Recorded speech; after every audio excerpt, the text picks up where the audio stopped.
She collapsed at his doorstep, half frozen and nameless, the daughter of the man who once ruined his life.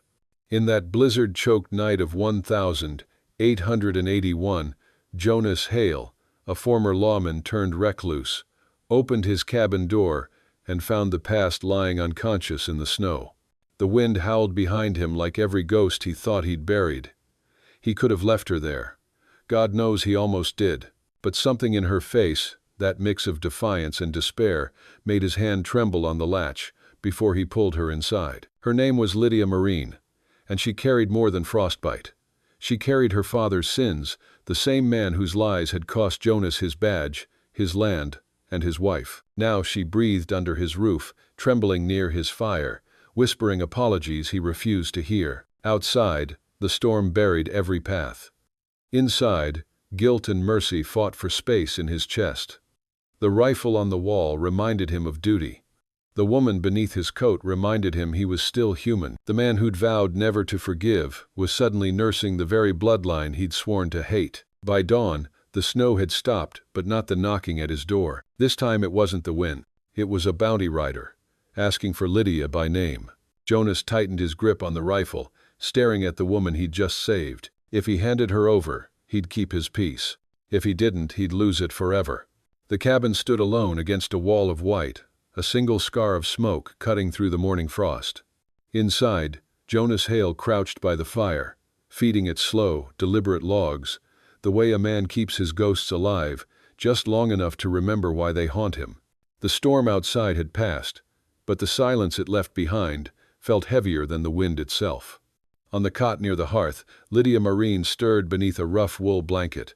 Her lips were pale, her breathing shallow. The flicker of flame painted her face in gold and shadow beautiful, but fragile in a way that stirred something he wished would stay buried.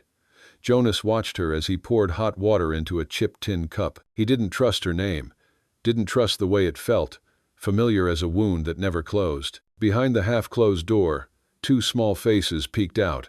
Eli, 10, with his father's wary eyes, and May, 6, clutching her tattered doll. They whispered like mice in winter. "Is she gonna die?" the little girl asked. Jonas didn't answer. He only glanced back toward the stranger in his bed, her fingers twitching as if reaching for something unseen. When her eyes fluttered open at last, she saw him, the man she feared most, the man her father had wronged. His stare was cold, steady, and unblinking. "You're safe here," he said quietly. Then, after a pause that seemed to split the air in two, "For now."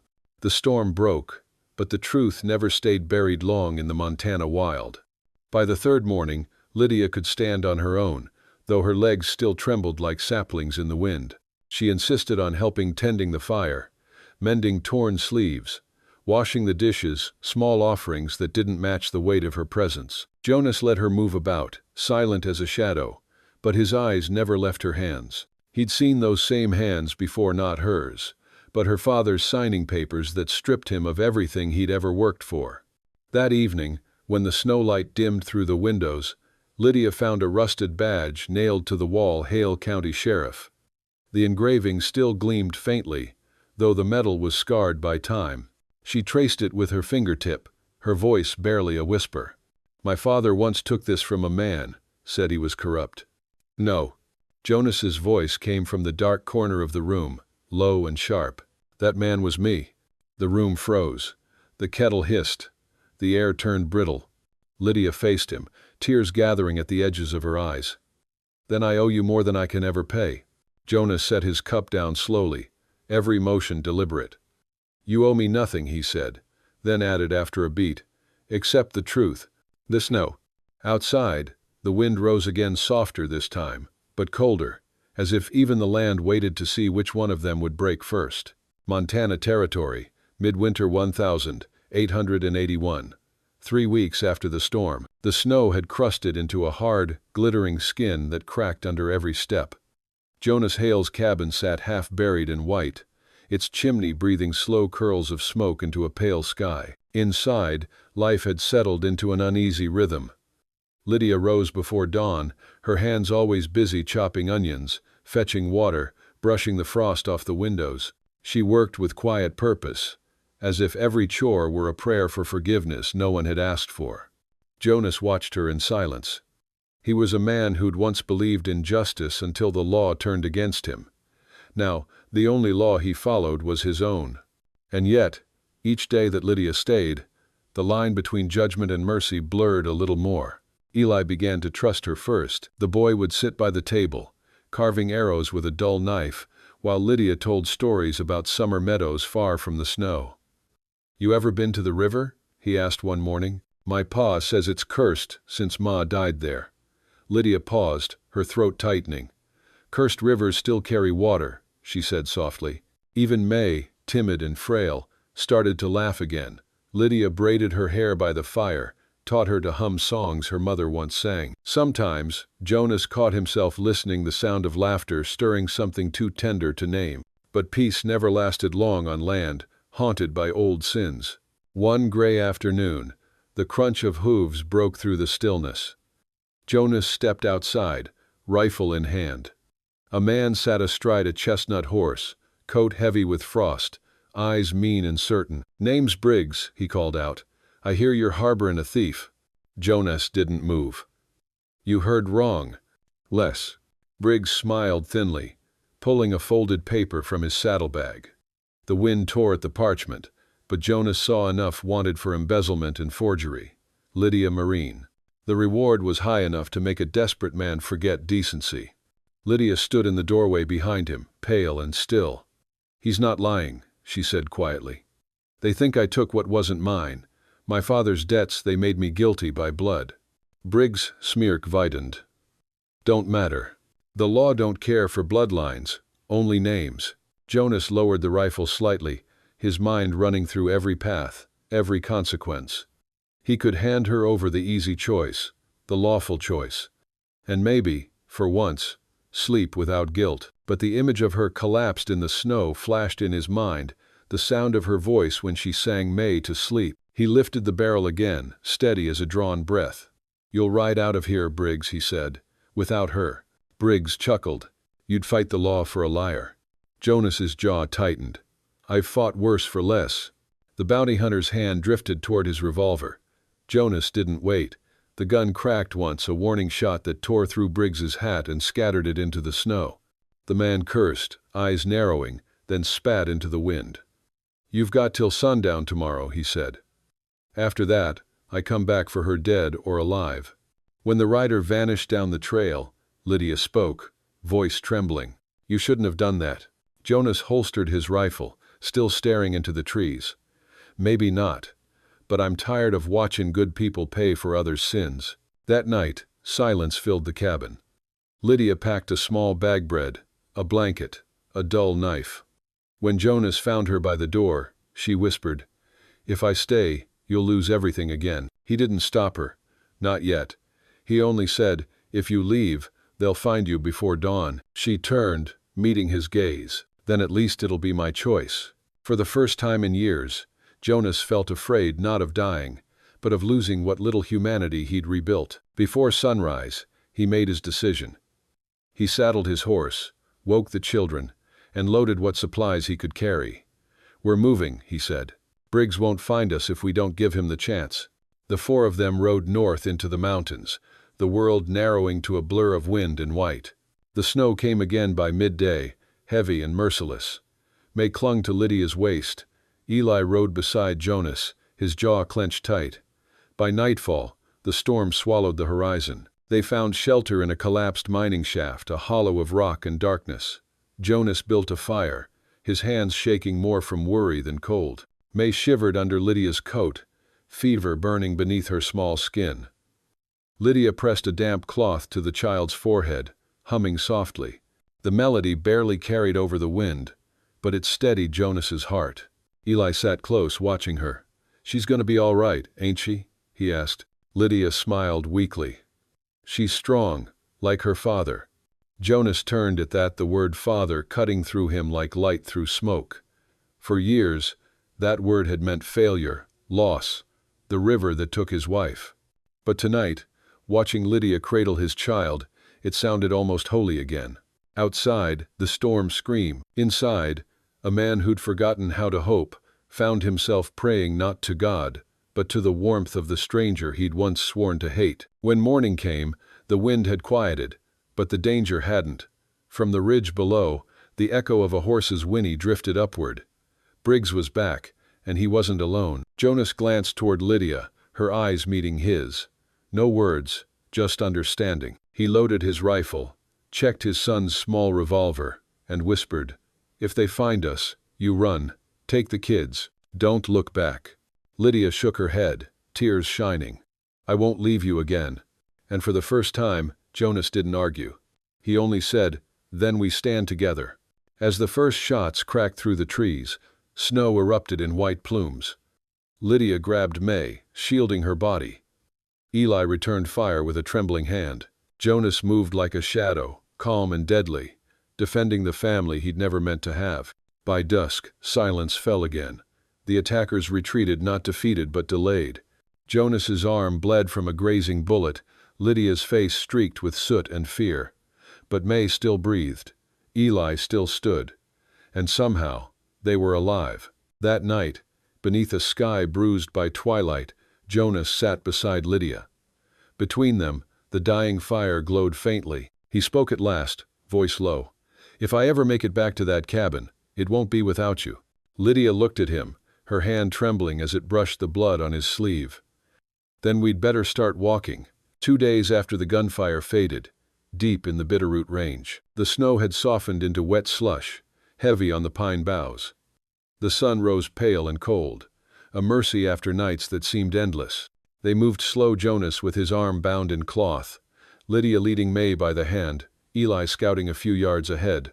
Silence walked with them, the kind that comes after violence, when no one dares believe it's really over. By noon, they reached a small clearing. Half buried in snow stood an old stone well, ringed by wild vines, and moss, a relic from miners long gone.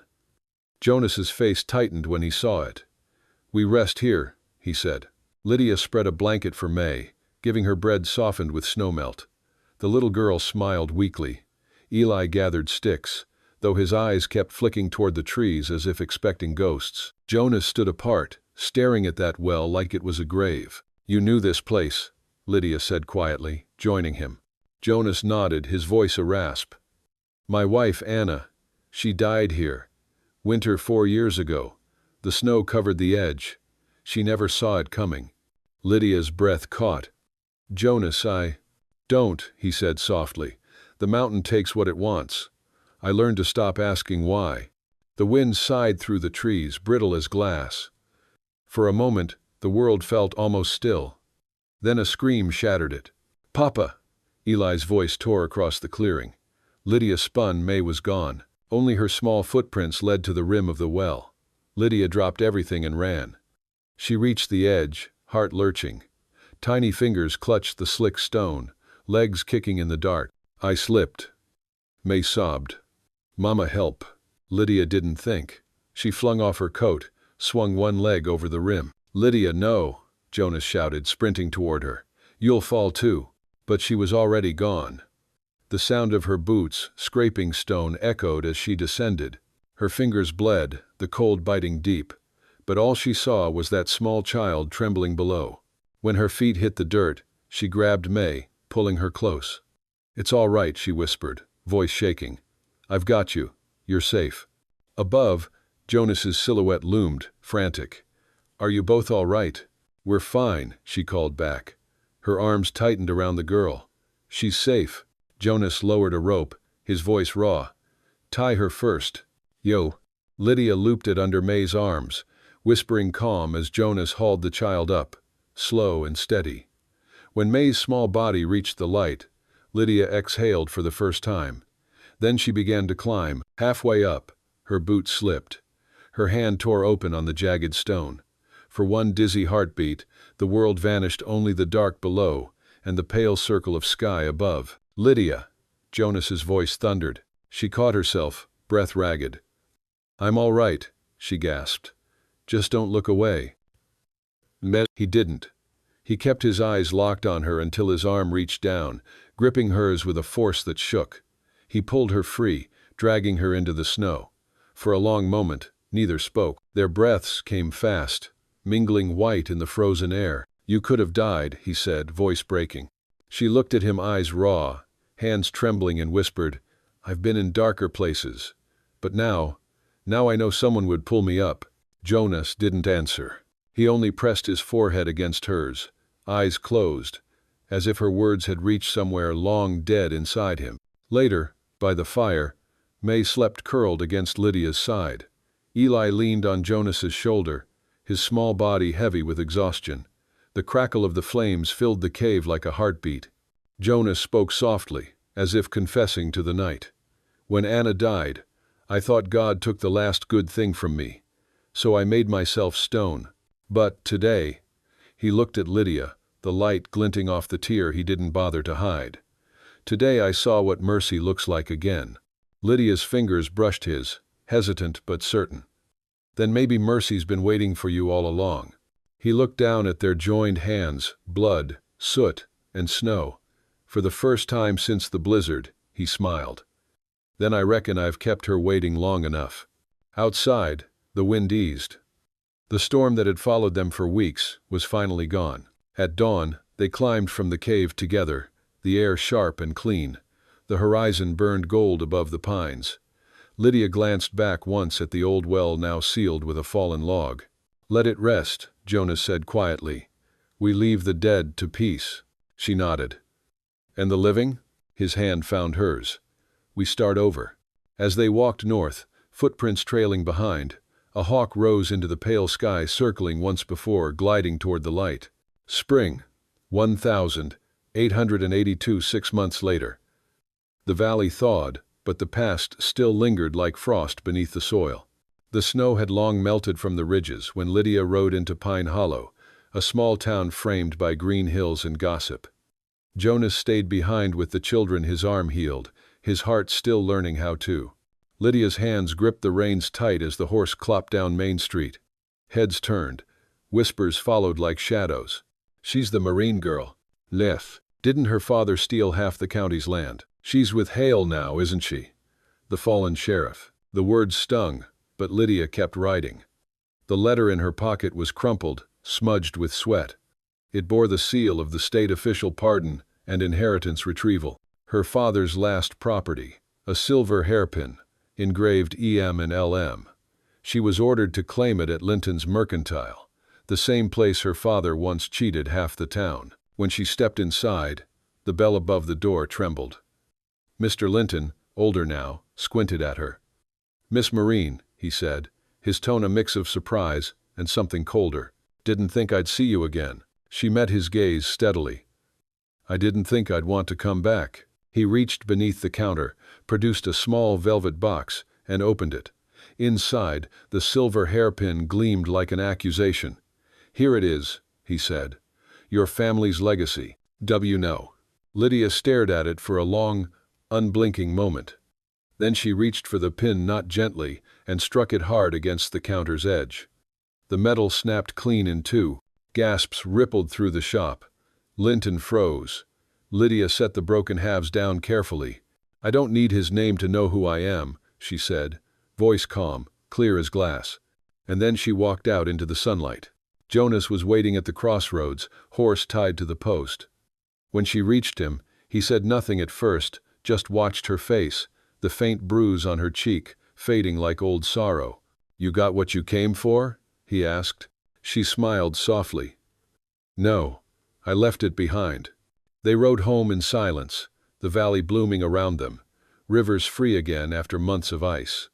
When they reached the cabin, Eli was carving wood on the porch, and May ran barefoot through the new grass. Lydia dismounted, heart swelling. Jonas lingered by the hitching post, his hat low. "I don't know what tomorrow brings," he said, "but I know what I choose today." She turned to him, eyes steady. "And what's that?" He stepped closer, his voice rough but certain. "You, this place, them." He nodded toward the children, toward the small life they'd built out of ashes and snow. "I won't promise forever, Lydia. I'm not a man good at promises. But I can give you every sunrise I get." "There." Lydia's hand rose, brushed the stubble on his cheek. "That's the only forever that matters." He leaned in then, no speeches, No vows, just the quiet meeting of two souls who'd both walked through hell and found warmth waiting on the other side. The fire crackled inside the cabin. May's laughter rang out like bells. Eli looked up from his carving and grinned shyly. "You took long enough," he said. Lydia glanced at Jonas. "He's your son, all right?" "No." Jonas laughed. The sound startled even him and wrapped his arm around her shoulders. Together they stepped inside, where the scent of fresh bread filled the air. Outside, the sky glowed a deep orange, the color of endings that feel like beginnings. 1 year later, spring of 1883, Pine Hollow had changed, and so had every soul who called it home. The valley no longer looked like the place where Lydia Mareen had once nearly frozen to death. The snow still came each winter, but the town had found warmth again this time, from the scent of bread and the laughter spilling from the old barn at the edge of town. They called it the Hollow Bakery, though folks knew it was more than that. It was where widows, drifters, and orphans came to learn the slow art of kneading hope back into life. Lydia taught them herself, apron dusted with flour, hair tied with a simple ribbon May had made. Her hands were never still, and her smile came easier now, the kind that reached her eyes and stayed. On that bright afternoon, the townsfolk gathered in the square for something Lydia had dreamt up. The day of new names, a day to let go of what had hurt them and choose who they wanted to be. Children scrawled new names on wooden boards with chalk and pride. May stood first, tongue between her teeth as she wrote, "Little Star," explaining solemnly that stars don't fall, they just shine somewhere else. Eli followed, scratching the words, "The Protector." Jonas stood behind them, his hat in hand, eyes soft. When Lydia stepped forward, the crowd fell quiet. She held the chalk a long moment before writing with steady strokes, "Lydia Hale, not by blood but by choice." Applause rose, some hesitant, some tearful. Jonas's throat tightened. He reached for her hand, his rough fingers curling around hers like roots finding soil again. As dusk fell, lanterns were lit around the old well, the same one that had once nearly claimed a child's life. Now it shimmered with light, each flame a promise that the past would no longer own them. Lydia knelt with May beside the stones, helping her set her candle. "See, sweetheart," she whispered. "Darkness doesn't end, we just learn how to outshine it." Jonas stood behind her, Eli leaning against his side. He watched Lydia in the glow, her face bright, unafraid, alive, and felt something settle in his chest that no storm could shake again. When she turned toward him, he tipped his hat and said quietly, "We made it." Lydia smiled. "No, Jonas. We built it." The wind carried their laughter down the valley, soft as prayer bells. Above them, the stars burned clear and close, as if the whole sky finally remembered their names. If this story touched your heart, subscribe to the Western Trail, and share your thoughts below. Every comment keeps the fire of these Western souls alive.